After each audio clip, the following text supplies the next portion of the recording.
Welcome back to the Remembrancers library. I'm Vincent, and this is Ethan. Hi. This will be our third episode, continuing on where we left off last time, talking about the first of the Primarchs to be found by the Emperor after they were all shot off across the galaxy. That was Horus, and today we will be talking about Leman Russ, who is the leader of the Space Wolves chapter of the Space Marines. Now, these guys I know a little bit more about, or at least I'm a little bit more passionate about them, in terms of all of the chapters of Marines and whatnot. If I ever were to be playing a Marine, an Imperium army, these guys would be second on the list to the Raven Guard. But Space Wolves definitely are one of my favorite of the whole group. And it definitely doesn't say anything about you as a person that you like the Furry Legion. That I like the Furry Legions, and then the Drakari. Yeah. That whole, we'll not even go there today. The emos and the furries, it's fine. The freaks and the weirdos. The freaks and the weirdos. The circus weirdos. Yeah. It's funny. The Raven Guard got so screwed in their new combat patrol. Yep. You get one hero and then a bunch of rehashes of old models. Yep. Just, I see a blue Marine and I want to paint it black. Yeah, well, that's just it. Shut up. No, it's like, it must be so annoying for you that, like, literally months before they release the Raven Guard, they drop a whole bunch of new Space Wolf stuff. Yeah. And then months later, they drop one Raven Guard model. Just one guy. And, like, I've managed to pick any of my favorites of any of the armies and whatever. I've managed to pick the ones that there's the least amount of models, the least amount of information, and like I picked them face value just because I thought they looked cool. So if that tells you anything you need to know about me, I'd say that sums it up. Dude, trust me, I get it. I play Blood Angels. Yeah. We have all of like 7 exclusive models to the Blood Angels. I get it. Trust me, I get it. Yep. It's like we got Azarath the Grim, Dante, I was about to say Leandros, that's not one. Nope. Lematis, that's it, is the Death Watch the Death Company captain. There you go. And then I can't remember who else. But yeah, we have I get it.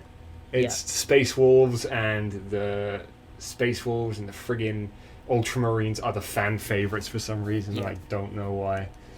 Yeah, same with Dark Angels. Sounds about right. Yeah.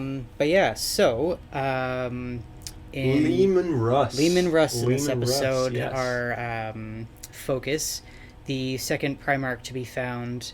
Now we were talking about this earlier. How long was it between the Emperor finding Horus and then finding It was Leman? 30 years between 30 years. Yeah, 30 years.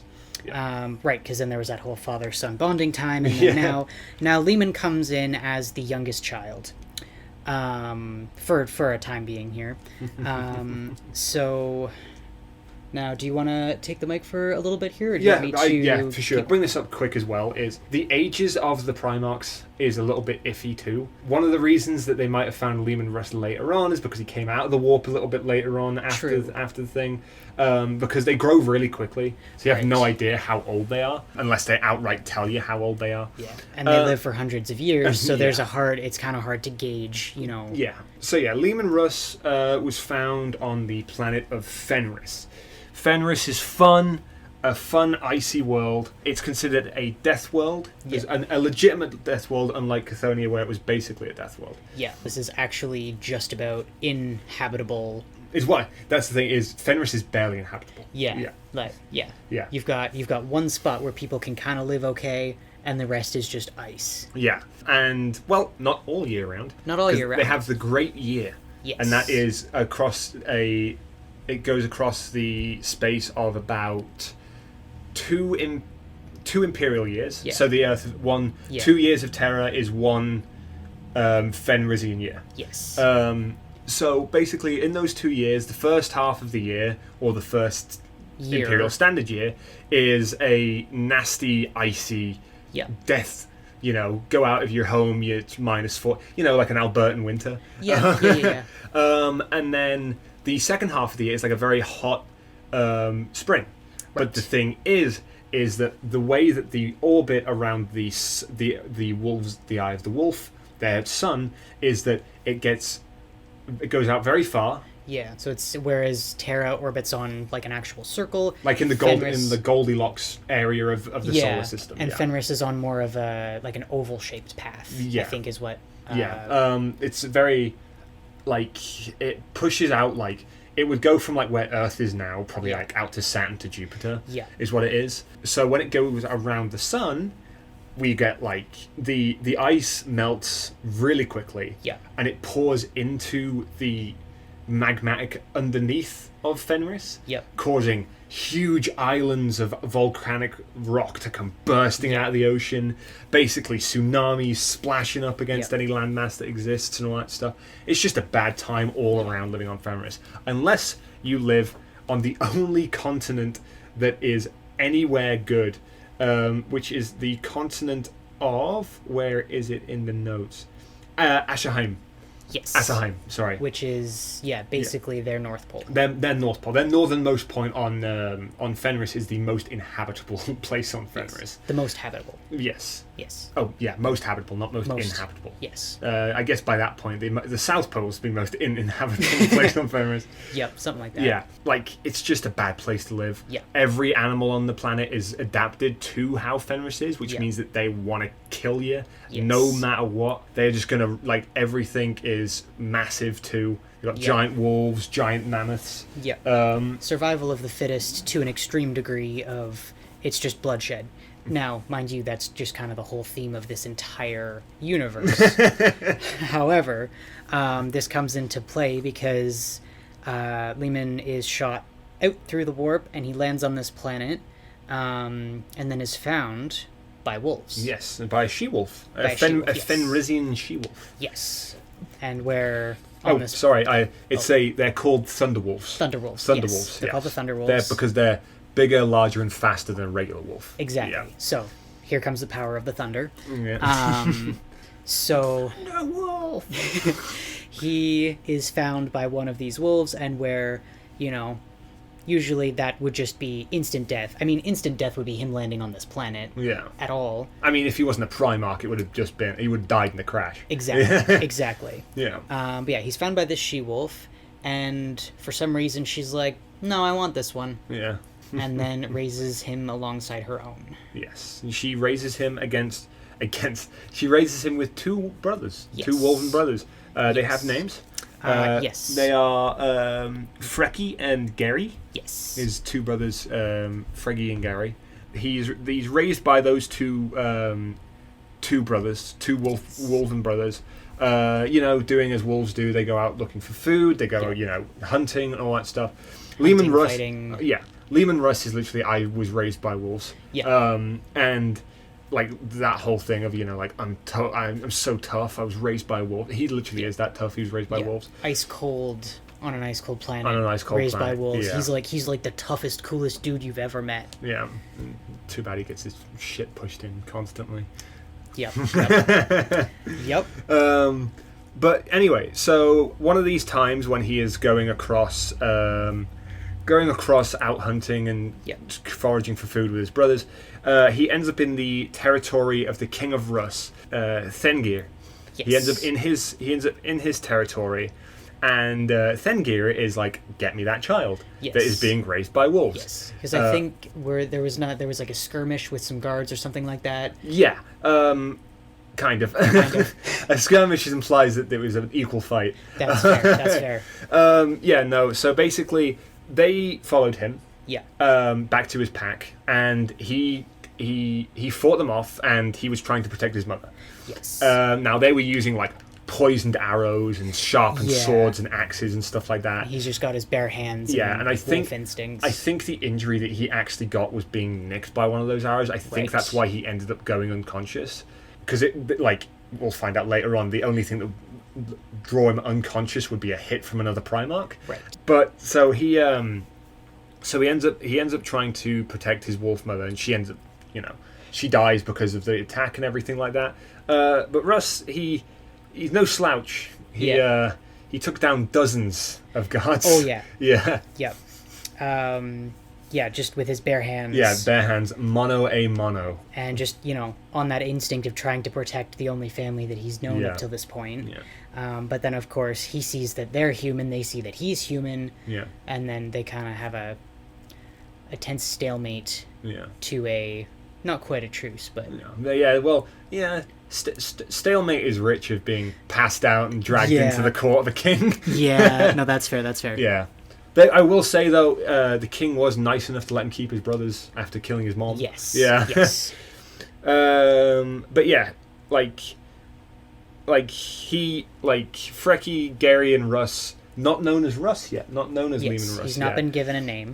Were taken to the king. Yes. And the king, learning of what he did, of seeing this boy raised by wolves, was impressed. Yes. He was like, I need this kid. There's so much potential here. Yeah, it literally just saw potential. Yeah. So he brought him in, and he was like, hey, come on, you're mine now. You're my kid now. Yep. He taught him up. Yep. Literally taught him everything. How to fight with swords, how to fight with axes. Yep. Taught him Gothic.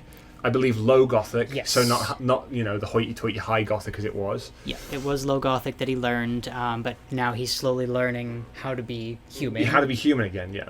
Yeah, well, he never learned it in the first place. Yes, that's fair. But, so he's now being raised with his wolf intensity. Wolf He's being raised with his wolf bros under the watchful hand of King Russ. Yes. And then how does he... Wow. He eventually... There's a lot of battles. He starts leading people and starts becoming more important in the... Yeah. Within the hierarchy of this kingdom. Yeah. Well, it's because he just... It's triumph after triumph. Yes. The King of Russ sends him out to fight against other tribes, winning against other tribes and stuff like that. Cementing himself. He eventually the king gives him a name. Yes. So he's just a warrior for a while. Yeah. Gives him the title of Leman of Russ. Leman of the Russ, I should say. The Russ, yes. Leman of the Russ. And he dude's just a badass. Yeah. He goes out and he's single-handedly taking down groups of tribesmen. Yes. There's stories of him going up to the Fenrisian mammoths, which are just huge, and taking them down single-handedly, wrestling them, not fighting them, just wrestling them. Just wrestling them, then eating a whole entire mammoth for his dinner. Pretty much, yeah. Roasting it over the fire on a spit. Yeah, just a huge bonfire with a mammoth over the top. You've got it propped up on giant trees. Yeah. And just cooking that up for dinner. Yeah. But yeah, and then as he's growing, obviously his legend is growing. He's growing. Yeah. His legend is growing. His legend is growing. Yeah. And as we talked about last time, the warp is open again. Yes. So trade between planets is happening. Yes. I'm not too sure about Fenris. I didn't do a lot of research on Fenris because I want to talk about the planet alone aside from the Primarchs. So I'm not sure what their space travel capabilities are, because they are tribesmen. So I don't think they have a lot in the way of technology. Not super duper advanced. Not super duper advanced, but somehow, some way, Russ's legend gets off planet. Yes. Word gets around, and in this time, the King of Russ does eventually kick the bin. Yeah. Yeah.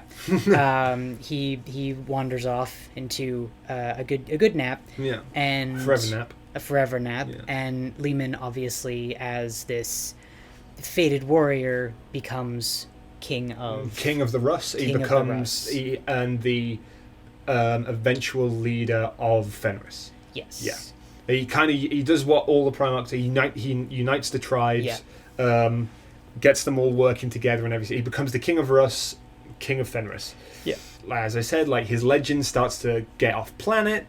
The word of the great King of Russ starts to reach the Imperium. Yeah. And the Emperor takes notice of this because he, as we've said before, it's either just a hero or a Primarch. Yeah. It's the only two options. Yeah. What does he do, V, when the Emperor turns up? So he doesn't recognize that this might be his father. Mm-hmm. And the Emperor is described as quick sidebar on that one.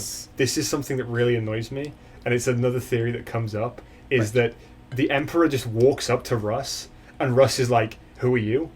But with other Primarchs, the Emperor will walk up to them, and they're like, "Oh, great Emperor." And this goes all into the psychic ability thing again. Yeah, because we were talking about that earlier. Where off mic, we were talking about how the main theory is that all Primarchs are psychic in some way. Except for Russ. Except for Russ. Because he hates psychics. He hates psychers. Yes. Where a lot of the other Primarchs see the Emperor and are like, "Oh my God, Dad, you came back from getting the milk." Yeah. I didn't even know you'd gone to get milk. Russ is just like, "Okay, who are you?" Yeah, who's this guy? But he's also disguised. Yes. The king is. He's the Emperor is. The Emperor is. Yeah, but in just a cloak. Just a cloak. Which another thing that's annoying is his armor is under his cloak. By the way, like his entire golden visage that you always see the Emperor in, under the robe. It's just under the robe, which his gauntlets are built into his armor with those big knife fingers. Right. So what does that do they just think he has knife fingers? Well, I mean, I did see that there's psychic runes on the disguise, so it's kind of a glamour, but also come on, how much is that really gonna hide? I mean, going back into the psychic thing, there are less psychic powerful Primarchs, so maybe the Emperor was just using some psychic trickery to make him seem not like the Emperor. Yeah, because this is the only the second son that he's coming to find. Yeah. But yeah. Anyway, I interrupted you. That's all right. What is the wonderful thing that the Emperor does? So he challenges Leman to 3 challenges. Yes. So it's decided eating, drinking, and jousting. Or fighting, whatever you want to call it. Yeah. Not all at once, though. Not all at once. Not all at once, because Leman decides each challenge as they happen until the final challenge. Okay, I see. So the first challenge was eating, and the Emperor was able to eat more than everybody. Oh, I think because they had decided that the challenge would be for more than just the Emperor and Russ. Yeah. So the Emperor out-eats everybody except for Russ. Russ eats more than the Emperor. Yeah. So it's the Emperor has been humbled. Yeah. So then the next challenge is a drinking challenge. So now you were doing the math for this earlier. I was doing the math. The Emperor drank 6 barrels of Fenrisian mead. Fenrisian mead. Yeah. Which I did the conversion to it. So I took Viking mead. How they would make it classically. And because Fenrisians are known for being quite tough, I did it at the highest percentage of alcohol. Yeah. So if we do an average barrel, which is about 50 litres, is about 10 gallons. Yep. That means that, 11 gallons, sorry, because the point system. Yep. That means that the Emperor drank about 66 gallons of mead. Yep. Which translates to about 13.2 gallons of pure alcohol that the Emperor takes into his system. Yep. So man is hammered. Yeah. Or maybe not. No, he's not hammered. He's not hammered. He's not hammered because there was no more mead for him to drink. because Leman drank all of the rest of the mead. Mm-hmm. Every single last drop. He said to his servants, "Bring me everything." Everything. Yeah. They were dumping out people's cups. Yeah, they were taking drinks away from people. Yeah. They emptied the stores of all of the mead that they had. Yeah. So I don't think there was any specific number that was given to that, but probably easily double, triple the amount that the Emperor drank. Oh, if not more. If not more, yeah. Yeah. So Russ is he's winning by a landslide. Yeah. And the Emperor is hammered too. yeah, he's hammered. Yeah. Actually, no. No. Primarchs can't get drunk. Yeah. Well, that's kind of disappointing. Primarchs and Space Marines can't get drunk. Right. Except for the Space Wolves. Because they make mead from poisonous stuff.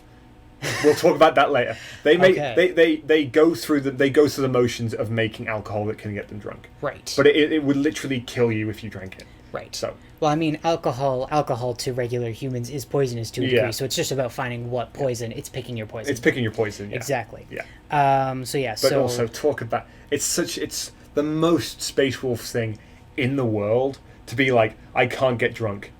I'm going to find a way to get drunk. I'm going to find a poison that's going to make me drunk. Yeah. Yeah. No, that's... Yeah. Yeah. The whole... It's also a death world down to a T. You can only find the plant. You can only find the tree that gives the material to make the mead to get them drunk on Fenris. You can't find it anywhere else in the universe. That makes sense, because if they're specifically evolved that way, then that makes sense. Yeah. Leman wins by a landslide, outdrinks the Emperor, and they're like, okay, we're going to fight now. You want me to read the quote? Absolutely. So Dad has just come back from getting the milk. Yeah. And you've outshone your dad. Yeah. And this is what he tells you. After failing the first two challenges, this is what the Emperor says. The Emperor says, and this is what you wrote out for me to say. After failing the first two challenges, the Emperor declared that Russ was a drunk and a glutton, saying he was, quote, unable to achieve anything more in life, with the exception to stuffing his face and bellowing hollow boasts of glory. Yeah.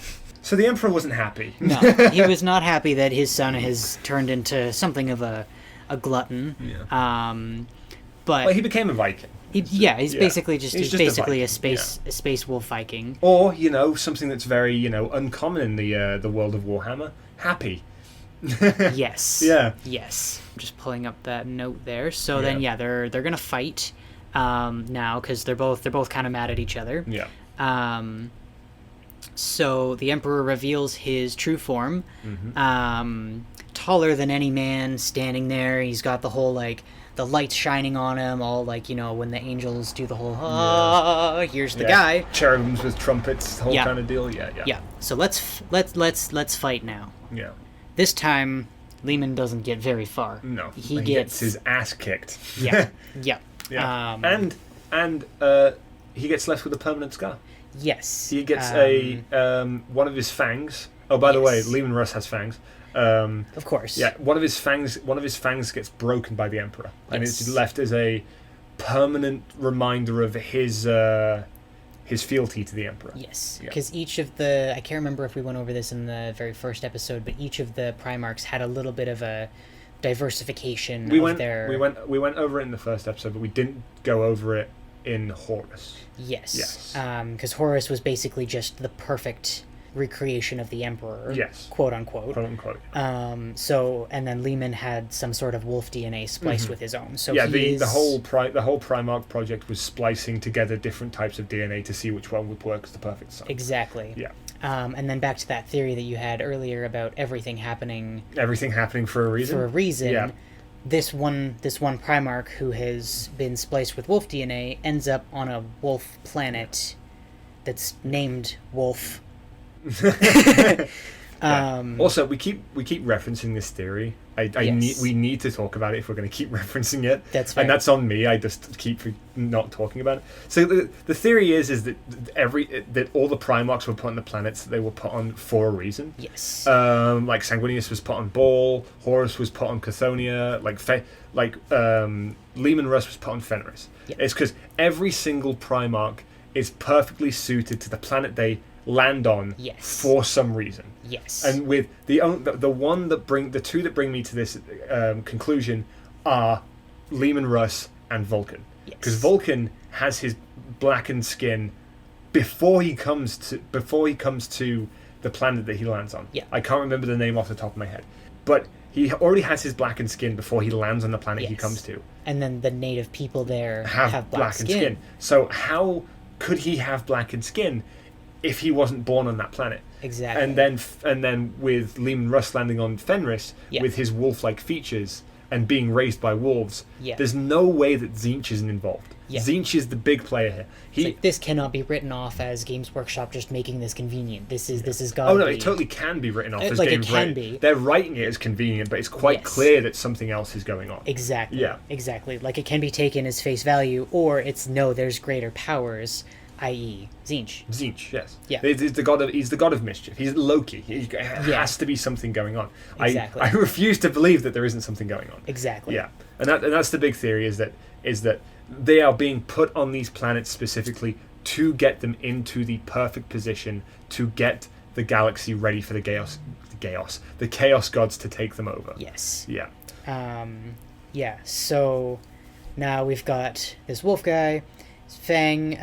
Fang is now permanently broken by this fight. He swears fealty to the Emperor. It's like, yeah, you bested me, Dad. I guess I'll come home and do father-son bonding time. Oh, it wasn't even like that. No, definitely not. He was all for it. He was like, you've bested me in combat. You are quite clearly my father. Right. Because the only person that could beat me would be my father. True, because he's just taken everyone else by storm. There's no one who can stand There's no one that to can match best his power. him. Yeah. Yeah. No one on the planet of Fenris that can best him. Yeah. It's like you have to be, you know, if he was Lorgar, I'd be like, you have to be God, but he's not Lorgar, so it's like, you have to be my dad. You gotta Plus, be he my dad. hates psychers and religion, so. Exactly. Yeah. So it must be perfect fit. Yeah. So then. So now he takes on his role in the thing, in the Imperium. That's what we're looking for. In the Imperium. Yeah. So he gets taken back to the Imperium. Yep. By the Emperor. Yep. And he gets taught in the ways of the Imperium. Yep. He gets taught how to speak High Gothic now. Yep. He is introduced to everything. He's introduced to his Legion. He's introduced to his Space Wolves. Yep. He's introduced to Horus. Yep. Who, as we talked about before, was very jealous of his brothers when he first met them. Yep. But Leman Russ, being who he is, being a very loyal, very, stoic and, outgoing personality, was like, I'm going to be friends with you. Yep. I'm going to make it my mission to be friends with you. As the younger sibling for now, it is my duty to poke at your older sibling. not brothers by being raised, but we will sure be brothers in battle kind of deal. Yes. Yeah. We will be brothers now. We will be brothers eventually. Yeah. Yeah. So now was a wolf kid, raised as a human, and now he's a wolf man. He's a wolf man. He's a wolf man, and is now becoming a wolf man of the Empire. Yes. Of the Imperium. Yes. And then he slowly, over time, got a great reputation over time. Yes. A very fierce warrior. There is one. Yeah, the campaign is called the Wheel of Fire, and this is one of the ones where he really is one of his greatest triumphs. Yes. Because he loses a third of his legion. They fight hard. Yeah. He ends up losing a third of his legion, but they still win over the orcs that they're fighting against. And he fights with so much ferocity and so much bravery, and just so much dedication. Yeah. That the emperor calls for a monastery to be built on Fenris in his honor. Yes. And that monastery is called the Fang. And that monastery is where they initiate the Space Wolves into becoming Space Wolves. Right. So he gave Russ the ability to actively and properly mold his legion into the way he wants it to be. From the people that he grew up with. Exactly. Yeah. Which is a great honor. Yes. Because not many legions. So not a lot of the legions get to do it the way that they want to. Yeah. Every legion gets to use their home world as a feeder world to their thing. But it's still sort of like a Star Wars style. You just have clones that are being pumped out under your visage. We have to have them live by the Imperial ways. We have to do this and stuff like that. But a lot of not many of the legions get to do it to the extent that the Space Wolves do it. Yeah. Because they have a very tribalistic way of doing it, of inducting their new members into their thing. The only other one that I can think of off my head, and that's because I love the Blood Angels, is the way the Blood Angels do it. Yeah. Because they have them go through all the trials and stuff like that. And then they don't inject the gene seed, they make them drink the gene seed. Okay. Space Wolves, if I remember rightly, have a very weird one where they require you to cut your hand off. Oh. Yeah, they require you to cut your hand off in a big ceremony, and have it replaced with another hand. I believe that is the Space Wolves anyway. But they have a big ceremony where you have to show your dedication to the Legion. Yes. We have to show your dedication to the Legion to become a part of the Legion. If you aren't able to do it, all that training, all those trials that you've gone through are for naught, and you get kicked out immediately. Yes. Not many of the other legions have that kind of thing. A lot of them, it's you go through the training, you prove that you can be a Space Marine, you're a Space Marine. Yeah. Not a lot of them have the dedication like that. Yeah. Yeah. So you have to show that you're willing and dedicated. Whatever. Yeah, to be a absolute unit of a warrior. Yes. To be a part of the Space Wolves. Yeah. Yeah. And then once the gene splicing happens, then these new recruits are now physically, genetically Space Wolves. Yeah. And he gets the Fang built for him. Yeah. And another one of the things that another one of the great honors that Russ has is that he gets personally mentored by Malcador the Sigillite. Right. Do you know who Malcador the Sigillite is? That I did not get to. Okay, that's okay. I just wanted to make sure, because I know that you were doing a lot of research on these guys. Yeah. So Malcador the Sigillite is the Emperor's right-hand man. Right. He is the Emperor's only friend. Right. Yes. He's the advisor to the Emperor, does not refer to him by his title, because at this point the title of the Emperor is the Emperor beloved by all. That's how you have to refer to the Emperor. Every single time. Every single time you talk about him. But he just refers to him as the Malcador refers to him as the Emperor or just Emperor. Right. They are very good friends. So They're being mentored by Malcador is a huge honor. It's basically being mentored by the Emperor himself. Yeah. And then Malcador teaches him in the ways of war, in the ways of diplomacy, all that kind of thing, even though he just doesn't use diplomacy a lot. And then more of a bite first, think later sort of. Yeah, basically, tactic. And then after this, as more of his brothers are found, he starts to come to blows with his brothers a little bit. As a middle child does. But that's just because of his attitudes and stuff like that. Yeah. As we talked about before, that some of these different ones are going to clash a little bit. Yeah. That's just how it goes. He's very boisterous, very... He's a very big personality. Yeah. He's the one in the tavern that's making the most amount of noise. Yeah. Which is going to grate on some people's nerves. Yeah. So one of these big ones that he has is he goes up against the lion. Yes. And which is funny because you wouldn't think that those two would be so staunch in their the differences. Yes. Given their devotion to the Emperor, given their devotion to getting the job done. Yeah. So to speak. But basically what happens is they were both dispatched to a world, and the leader of this world personally attacked Russ. Okay. And Russ basically not attacked him as in physically, but verbally attacked him, basically spat in his face essentially. Yeah, just kind of made a whole mockery of who he was and who he was. I don't care that you're here, whatever. Yeah, exactly. And doing this, he vowed to this man that Russ would kill him. Yeah. He said, "I am going to be your end." Yeah. And then, well, wouldn't you believe his surprise when he walks into the throne room just as Lionel Johnson cuts the guy's head off. Oh, yeah, that would be... Yeah. You vowed to be this... Oh, that sweet, sweet taste of victory ripped away from you by your brother. And that happened at the beginning of the battle on that planet, the beginning of that war on that planet. This was the end of the war on that planet. So they had been fighting for weeks, days, months at that point.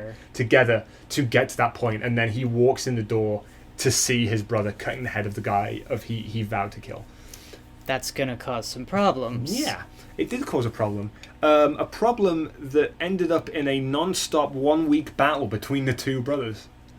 Naturally. Yes, and it gets to the end of it, and and at the end of it, Russ laughs in the lion's face. Yes. Because he realizes this is a fruitless battle. Why am I so mad about this? He's a warrior, I'm a warrior. We can get past this. We're both great warriors. We have more people to kill. Yes, but the lion, being a bit more of a bitter bastard than Leman Russ was, decided to take this moment to punch him in the face so hard he knocked him out, and then left the planet without waiting until Russ waked up. Oh, rude. Very rude. Rude. Yeah. So that kind of made a very, very big rift between them. Yes. So much so that even now, after the long 10,000 years after the Horus Heresy, 10,000 years after this happened, there's still a feud between the Dark Angels and the Space Wolves over this. That's going to run deep. Yeah, that one act of dishonor has bred 10,000 years of resentment between the two of them. Yeah. It's like, I come to you not come to you because they've been fighting already. Yeah. Like, I'm going to say that I'm going to stop punching you because this isn't going to go anywhere. You punch me. That's almost as bad as hitting a man that's already down. Well, it's not even that. I think the worst part was he punched him in the face and then didn't have the honor enough to wait for him to wake back up again. He was, I knocked you out, and now I'm going to run away because I don't want to get my butt whooped when you wake up. Oh, well, he would have beat him again. Something like that. Yeah. Well, it goes into the next one. Yep. You want to tell us about Angron? I can, absolutely. Yeah. So let's see here. I'm just checking the notes real quick. So Russ is now, as the fierce warrior that he is, he's chosen by the Emperor to go and find Angron, who is the next Primarch that they had heard tale of. Yes. Yes. Quick sidebar because it's a bit sticky. Yep. So the notes that I was reading, the part that I was reading, infers that Angron had already been discovered at this point. Right. Because he's trying to put his butcher's nails into his legion. Yes. Yes. But I don't know when that happens. I don't know if that happens fresh after discovery, or if that happens a couple of years after. Right. Yeah. So we were talking about that earlier, because I hadn't found out what the butcher's nails were. Yeah. Basically just not mind control, but it's like an aggressive lobotomy. Yeah. It's constant lobotomy. A constant lobotomy. Basically, it just pinpoints the part of the brain that makes you have fun and just gives you excruciating pain instead of having fun. Exactly. And somewhere between acupuncture and lobotomy. Yeah, and basically the only way that he can soothe that pain is just by being angry. Yeah. Hence Angron. Yes. Hence, he's just an angry guy. Yeah. So there's a battle that was Malkova, right? Yeah, Malkova, yeah. Yeah. So Russ is trying to get to Angron back to the Emperor. Yeah.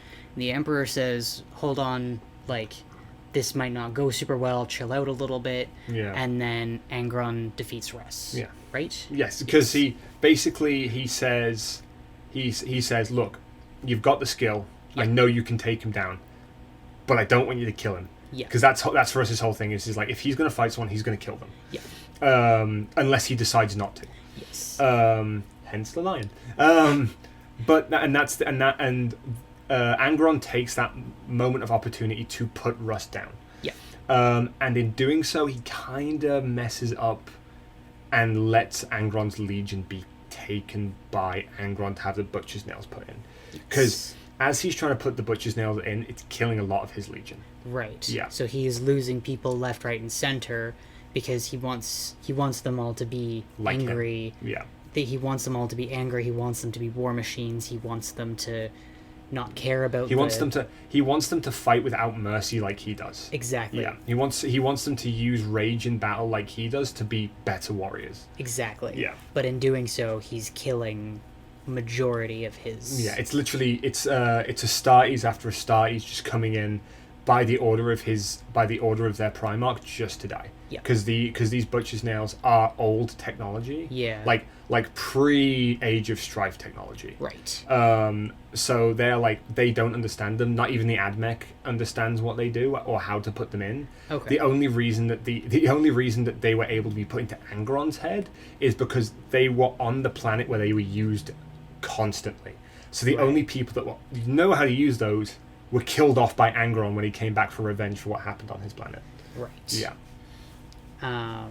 Yeah. So now Russ has come to try and, get him to chill out a little bit. Yeah. Doesn't go so well, and Russ is knocked flat on his ass again. Yeah. Yeah. And then I didn't get much further after that. Did they obviously would have gotten him back to the Emperor at some point then. Kind of. It's more of like Angron just goes back when he's summoned by the Emperor. Okay. But when the Emperor sends somebody to bring you back to him, it's a bad sign. Yeah. So Angron's obviously going to have some resentment to that. Yeah. So he just didn't do it, and I think it was more to say like, hey, don't do this anymore. So in Russ failing to do that, he wasn't able to stop him from putting his Right. butcher's nails into his legion. Right. Yeah. But yeah, so that we'll all get into more on In the next... Angron's thing. Yeah. So we'll get into that there. But back to Russ then. Yeah. He went back to the Emperor and was still doing all of the things for the Emperor. Yeah. Very fierce warrior, very loyal to the Emperor. Yeah. And he does end up earning the title of the Emperor's Executioner. Mm-hmm. Like, as we mentioned, won't stop fighting someone until they're dead, or unless he decides that they are worthy to live. Yeah. So when the Emperor sends him out to kill somebody, the Emperor knows that person is going to die. Yeah. That person will be dead, no questions asked. Exactly. A good example of this is when he is sent out to Magnus on his planet later on in the Heresy. Right. Now he was sent to retrieve Magnus, like he was sent to retrieve Angron, but Horus intercepts that and says, hey, the Emperor says that Magnus needs to die. And Russ is like, if that's what the Emperor wills, then I will do it. I don't want to kill one of my brothers, but I will if the Emperor tells me to. Yeah. Which shows you how loyal Russ is to the Emperor overall. Yeah. But it's like, wow. Yeah. That whole thing that happens is, when we get to that point in the Horus Heresy and we go over it, you will be like, Jesus. Yeah, it's a big loaded potato. Yeah. Lots of bacon. Lots of cheese. Lots of cheese, lots of bacon. Yeah. But, Yeah. Yeah. And then post Ullanor campaign, I don't know much because I stopped at the Ullanor campaign just because how we're structuring this. Yes. Were you able to find anything else? I think that was about where I'd gotten to. Because I don't think he comes back up again until the Siege of Prospero. Yes. Okay. 'Cause other than that, the only kind of relevant thing is that he's currently missing. Yes.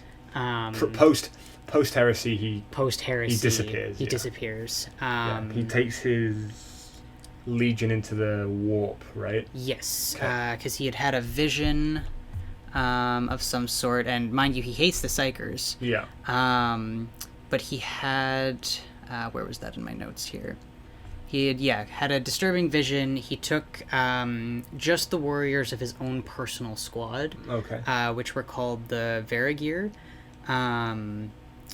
and he left only one person behind to take over the Space Wolves in his stead. Okay. And that dude's name was Bjorn the Fell-Handed. Okay. So he has a Horus Heresy mini. It's sick. Very cool. I Yeah. don't think I've actually seen that, so I'll have to. He has a big old beard and a long ass hair. Nice, Yeah. nice. So yeah, these guys truly are just the Vikings of Yeah. this universe. But yeah, so Yeah, because he doesn't play a big part in the Horus Heresy. no. Because he's very much backseated as a character in most of it. Yeah. Only there for like the fall of Prospero, and then he ends up reaching Terra too late. Right. But we'll get into that later on. But that's a whole new thing. That's a whole nother thing when he with him in the Siege of Terra. It's Exactly. Just sad. Yeah. Yeah. But yeah, sort of basically his whole character overview is that Viking Wolf, second child, middle child, Yeah. however you want to. Yeah. Just a fun guy all around. Yeah, just a fun guy, but not quite as a fun guy as the orcs are. No, shut up. But yeah, so he's loyal. He's Yeah, he's loyal to the Emperor no matter what. yeah, He is just an honest warrior. an honest warrior. And I'd say of everyone, a good leader. Yeah. Like if him and his wolves are going out of the way to find an alcohol to get drunk to celebrate after a great victory. Yeah. I mean that's kind of a cool thing to do for Well, the guys. like if you look at like the Emperor's children who drink wine for the taste. Yeah. The opposite end of that is the Space Wolves who drink it to get drunk. Yeah. And you can just imagine their surprise when they couldn't get drunk anymore after being turned into Astartes. Yeah, I feel like there's got to be at least a handful of them in that. If it is that they're cutting their hands off to get inducted into the Space Wolves here. Yeah. There probably were a couple of them that were like, oh, I wouldn't have cut off my hand if I knew I couldn't get drunk after this. Oh, yeah, no. Well, given that they're like, given the fact that they're like Vikings through and through, it's like I gave up mead for this. Like, yeah. Like, considering that they had so much mead to divvy up between the Emperor and considering they had that much mead on hand, and there's not many of these people on this planet. Like, I think from what I was looking, like, there was maybe 2 million. 3.4 million. 3.4 million. I think that's what the note says. That's pre-heresy, mind you. Pre-heresy, That's pre-heresy. Yes. Before, the extra amount of death and destruction. Yeah. But, yeah, considering there was that many people, and they're tribesmen, too, so, like, this one city where the king is isn't going to be massive. Considering that there had been that much ale. These people are... These are the party people. The fact that they emptied the stores is insane. Yeah, these are the party people. They are the party people. Yeah. Yeah. Anyway, we'll call it there. This one's a bit more of a shorter one, but that's just because it's... When you're talking about the Primarchs, it's... A lot of people will talk about the entirety right through the 41st. Exactly. We're only talking through the 30th. Yes. So this one's going to, of course, be a little bit shorter. The next one might be a bit more shorter. It might be a little bit longer. We're going to be talking about Fenris Manus. Yes. Now, there is supposed to be another Primarch in between here, but that's the second Primarch. Yes. They are lost. We're going to do an episode of the Lost Primarchs after we've talked about all the other Primarchs. Yes. Just going over some theories, who they could be. My favourite one, which is the Age of Sigmar theory. Yes. But yeah, so the fourth Primarch to be discovered, Fenris Manus, will be coming next week. Yeah, but we're gonna continue to go through each Primarch, just sort of like who they were up until the Horus Heresy kind of starts. Yeah, with the Ullanor campaign. With the Ullanor campaign. Yeah. So just a brief character, description, discussion, whatever, and then once we're caught up with all of the Primarchs, then we'll get into all of the action that happens in the Horus Heresy, which will take a long time. Yes. Yeah. So if you're hoping to be sticking around for a long time, we're hoping to be talking for a long time about all of this. So. Well, I mean, I'm reading the books right now. Yes, exactly. And I'm the notes I've made are halfway through the first book. Yep. And I have a page. Yep. And that's bullet points. And there are 11 books of the actual heresy itself. Yes. There are 52 books of the side things that go on during the heresy. Yes. So there's a lot of information to cover. Exactly. Yeah, but yeah. Yeah, if you're listening on Spotify, head over to YouTube. If you feel so kind as to drop likes, comments, subscriptions, if you're wanting to hear more from us soon. And if you're watching on YouTube, thanks for finding us. I know the algorithm sucks on YouTube. But if you are watching on YouTube, head over to Spotify, download the podcast. Really helps us spread it out there. We are just really doing this for fun at the moment, but if we were able to do this more often, get more in depth with it, we would absolutely love to. And anybody who's listening, we need your help with that. So, exactly. Drop likes, drop subscribes, downloads, anything, just to help us get this moving. Share it with your friends if you like it. And if there's anything that we go over that we didn't explain in a way that you understand, let us know. We can try and... we are going to be going over every aspect of every legion past this. We are going to be doing follow-up episodes on the Primarchs that do survive the Horus Heresy. Yes. We're going to get into all of the other large players here. We're going to go into the Xenos, the Chaos. Yeah, looking into the individual legions as they stand on their own. Yes. Like that induction ceremony that we were talking about with the Space Wolves. We'll be looking into that more in depth in the Space Wolf episode. Yes. We'll be looking at the planets of Fenris itself. Yes. We'll be going over an episode on that. Different events that have happened on the planet and stuff like that. We'll do one episode for each main planet that comes into play. Yeah. And we've kind of got a vague order of the way we're going to do things, but if there's anything that people are particularly interested in, we can always see about bumping that up to a higher priority on the roster. Yeah. Make sure to drop comments if you want to see anything. Be kind. We're just starting. Yeah. This is just a hobby for the time being. It's just the two guys that like Warhammer talking about Warhammer for hours and hours. Hours and hours and end. Yeah. So yeah, just if you do like what we're doing, just let us know. If you want us to talk about anything specific, let us know as well. Yep. Eventually we'll start doing polls, I think is what the idea was. Okay, yeah. Of like somewhere, maybe on a Patreon or a Discord or something like that. I don't know. Yeah. We'll get things up and going as they're like we're starting to work on things, but we'll get things going and we'll start plugging those as we have things to plug. Yeah, exactly. Yeah. But anyway, thanks for listening, and we hope to see you next time. Yeah. This has been the Remembrancers Library. Bye. Bye.